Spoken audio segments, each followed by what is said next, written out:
Alas 6 ng umaga local time sa Tambov Oblast, 43 Ukrainian drones na ang nasa himpapawid. Bawat isa ay nagkakahalaga ng halos $30,000 at patungo sa isa sa mga pinakabinabantayang industrial corridors sa Western Russia. Ang target na nakasad sa karamihan ng mga operational maps ay ang Progress Missile Factory, isang hardened complex na protektado ng layered air defenses. Ngunit 5 kilometro sa kanluran ng pabrikang yon, sa ilalim ng mga riles ng tren na nagdadala ng supply patungong Crimea, may ibang bagay na kanina pa naghihintay. Bago tayo magpatuloy, mag-comment kung nasaan tayo ngayon at i-click ang subscribe. Hindi lamang ito, basta drone raid. Ito ay isang pagsubok ng systems against systems, air defense doctrine laban sa operational design. Sa isang panig, naroon ang mga battery na nagkakahalaga ng bilyon-bilyong dolyar na binuo para harangin ang mga cruise missiles at precision-guided munitions. Sa kabilang panig naman ay mga plywood frame drones na may maliliit na makina at commercial navigation components. Mas malaki ang nakataya kaysa sa isang pabrika lamang. Ang rail corridor na yon ay isang choke point. Dito dumadaan araw-araw ang fuel, ammunition at heavy equipment para sa maraming formations sa Southern Theater. Kung titigil ito, mararamdaman ng mga unit sa frontline ang epekto sa loob lamang ng 48 oras. Ang bakbakan sa umagang iyon ang magpapasya kung ang corridor ay mananatiling sarado sa ilalim ng electronic protection o pansamantalang malalantad. Ang unang radar contacts ay lumitaw bandang alas 6:04. Isang return at sinundan pa ng 6. Kumalat sila sa northern approach sa isang deliberate spread. Pinilit nito ang bawat radar sa sektor na umikot, mag-classify at mag-assign ng target. Ang mga drones ay UJ-22 models na may range na humigit kumulang 800 kilometers at bilis na 200 kilometers per hour. Ang kanilang radar cross-section ay kasing laki ng isang malaking ibon. Sapat na maliit para humalo sa ground clutter, ngunit sapat na malaki para matrigger ang automated tracking. Sa mga scopes ng Pantsir S1 battery, nagsimulang dumami ang mga signal. 8 hanggang sa naging 12. Agad na gumamit ng tactical net ang battery commander. Tinawag niya ang mga azimuth sectors at siniguradong hindi magkakapatong ang mga target sa bawat cruise. Sa isang saturation environment, ang pinakamalaking panganib ay duplication. Ang 2 battery na bumabaril sa isang drone habang ang isa naman ay nakakalusot ng hindi nagagalaw. Bawat engagement ay nangangailangan ng desisyon. Sino ang magpapaputo? Sino ang maghihintay? Sino ang magtitiwala sa kalapit na radar? Nakita ng mga ZU, 23 gun crews ang mga drone sa pamamagitan ng paningin bago pa man makakuha ng stable locks ang ilang radar. Sa treetop altitude, ang radar energy ay tumatalbog sa mga terrain, gusali at halaman. Ngunit ang mata ng tao ay kayang tumukoy ng galaw at silhouette. Narinig muna ng mga gunners ang tunog ng makina. Isang high-pitched buzz na bumabagta sa nagyayelong bukid hanggang sa lumitaw ang mga gray shapes sa ibabaw ng mga puno.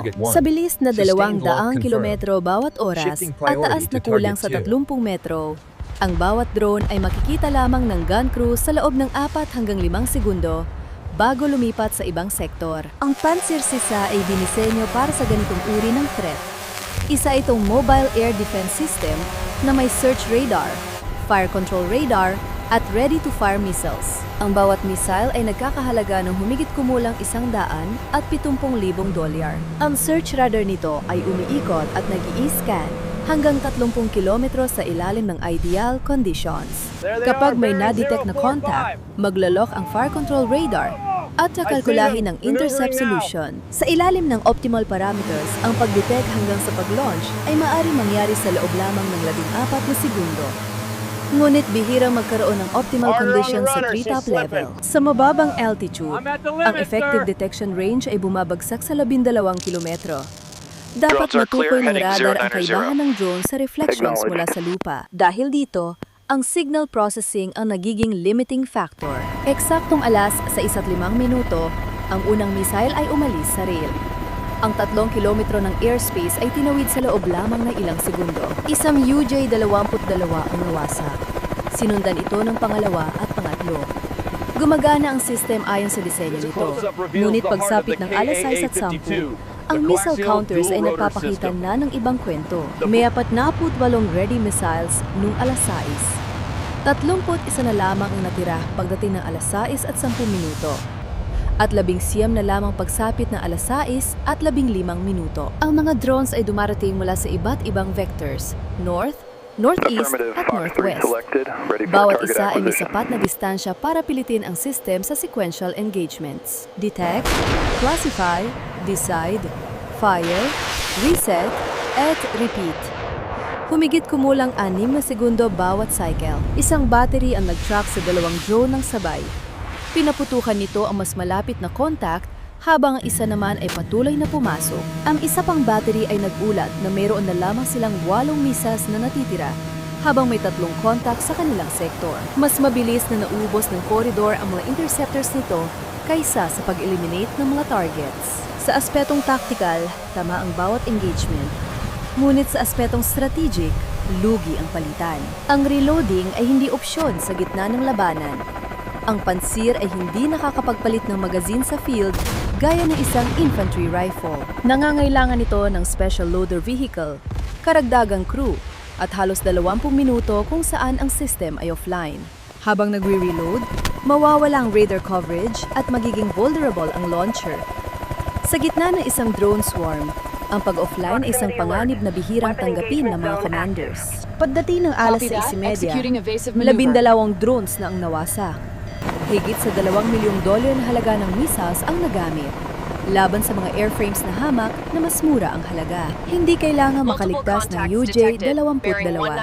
Kailangan lamang nitong makita sa radar. Ang radar signature nito ay sapat na para i-trigger ang automatic engagement logic. Ang bilis nito ay sapat na bagal para masigurong dadaan sa buong firing cycle ang defense system.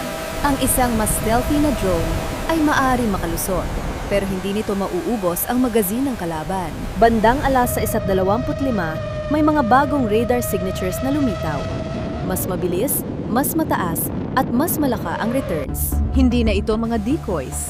Sila ay mga heavier strike drones na may dalang warheads na tumitimbang ng 10-10 kilo. Inilunsad ang mga ito ilang oras na ang nakalipas mula sa loob ng Ukrainian territory. Dahil mas malayo ang kanilang pinanggalingan, huli silang dumating kaysa sa mga mabagal na decoys. Ang mga decoys ay inilunsad ng mas malapit sa border, kaya sila ang naunang dumating. Sadyang binalak ang sequencing na ito. 15 kilometro mula sa defended zone, ang unang heavy drone ay lumalapit sa bilis na 109 knots. Isang pangalawa ang lumitaw sa 12 kilometro at pang-atlo sa 10 kilometro. Sinuri ng mga crews ang kanilang natitirang inventory. 3 missiles sa isang launcher, 2 sa isa pa. 3 inbound threats ang paparating. Hindi pwedeng magkamali sa kalkulasyon. Isang crew ang nag-track ng target sa loob ng 6 na segundo nang hindi pumuputok. Hinayaan nilang makalampas ito para makatipid ng missiles para sa mga susunod pang contacts. Ang isa namang battery ay nagpaputok ng kanilang huling interceptor at matagumpay na tinamaan ang target. Ngunit ang susunod na drone sa linya ay nagpatuloy ng walang humaharang. Sa buong koridor, pare-pareho ang problemang kinakaharap ng mga crew. Magpapaputok ba sila at mauubusan o magtitipid at isa sa palaran ng impact? Bandang 6:35, may nagbago. Isang papasok na drone ang nagsimulang lumihis sa programadong kurso nito. Hindi ito mabilis na evasive maneuver, kundi isang dahan-dahang paglihis ng ilang degrees. Ang isa pang drone ay napakita rin ng parehong galaw. Ang pangatlo naman ay bumagsak sa bukas na lupain na hindi man lang nabablock ng missiles. Walang missile launches, walang ingay ng pagsabog. Ang mga contacts ay basta na lamang naghiwa-hiwalay at nawala sa mga scopes. Nakapark malapit sa pabrika bago pa magbadaling araw ang isang R-330 Z-HE Zytel Electronic Warfare System na nakasakay sa isang Ural truck chassis. Wala itong dalang anumang armas.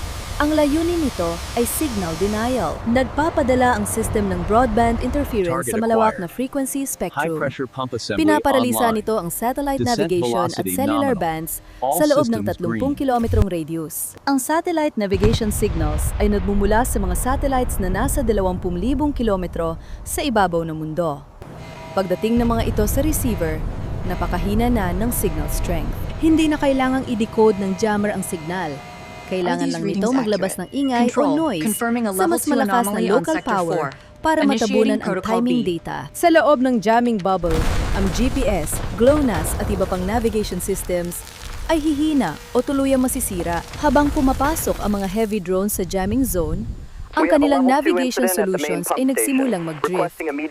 Ang timing errors na sukatin sa microseconds ay nagre-resulta sa positional errors na aabot sa daan-daang metro. Sinubukan ng autopilot systems na itama ito, ngunit lalo lamang lumala ang paglihis. Hindi nakilala ng mga drones ang panlilinlang. Iniulat na kanilang systems na valid ang signals, ngunit ang mga signals na iyon ay peke. Ilang heavy drones ang bumagsak bago pa makarating sa target.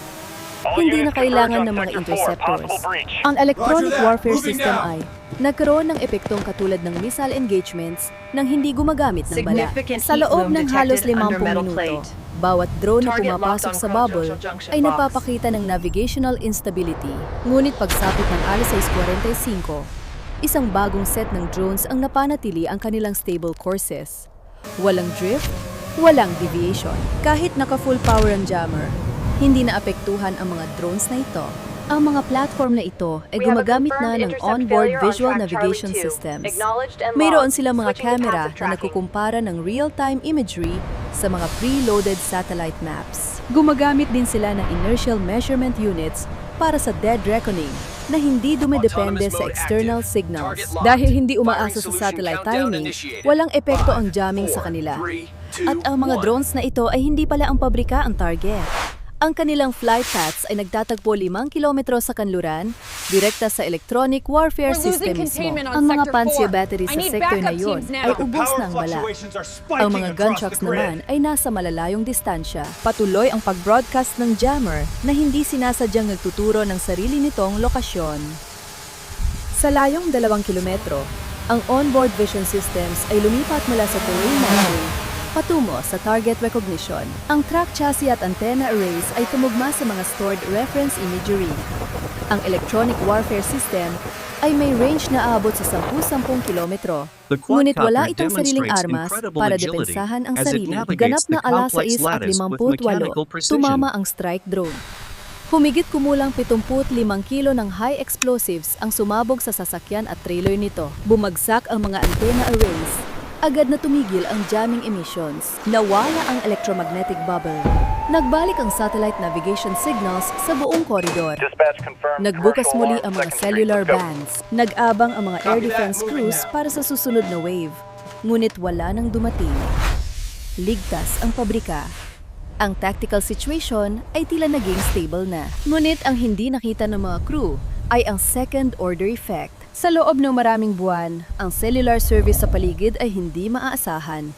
Ang interference na humaharang sa GPS ay siya ring sumasakal sa local cellular frequencies. Sa ilalim ng mga riles ng tren, 5 kilometro sa kanluran, isang nakatagong device ang naghihintay para sa isang stable na cellular connection. Alas 3:30 ng hapon nang pumasok ang isang fuel train sa classification yard sa choke point.